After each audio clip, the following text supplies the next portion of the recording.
لیکن ڈاکٹر عثمان آپ کی موجودگی کا فائدہ اٹھاتے ہوئے یہ ضرور جاننا چاہیں گے، اس پہ بتائیے گا کہ ماضی میں دیکھا بائی لیٹرل ایشو پہ اتنی زیادہ بات نہیں ہوئی، لیکن حال میں دیکھا ہے قائد نون لیگ کا ایک اسٹیٹمنٹ، ان کا ایک انٹرویو آیا، انہوں نے انڈو پاک ریلیشن پہ واضح کچھ باتیں کی ہیں. آپ سمجھتے ہیں کتنا امپیکٹفل ہو سکتا ہے، اس کی ٹائمنگ پہ کیا کہیں گے؟ جی، اس کی ٹائمنگ تو بہت دلچسپ اس لحاظ سے ہے کہ ہم غور سے دیکھ رہے ہیں کہ بھارتی رد عمل کیا ہے اور ان کی حرکات کیا ہیں. جے شنکر جی کس طرح سے بیان دیتے ہیں اور بولتے ہیں، اس پہ غور کیا جائے گا.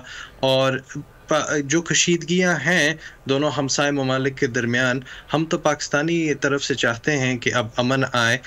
دوسری طرف بے شک ایک انتہا پسندی ہے، لیکن اگر ہم اس سے کسی طرح آگے بڑھ سکیں، اور جو کہ ایس سی او کا بنیادی مفہوم یہی ہے کہ ہم سارے مل کے آگے چلیں، تو یہ ایک بہت مثبت قدم ہوگا. اور پاکستان کو تو کلیدی کردار ایس سی او میں ہے ہی ہے، لیکن بھارت کا بھی ایک اہم کردار ہے. اور اگر ہم سب مل کے تعاون کریں تو یہ ایک بہتری ہوگی ہمارے اس خطے میں، اس علاقے میں، جو کہ سب ہی چاہتے ہیں کسی نہ کسی حد تک.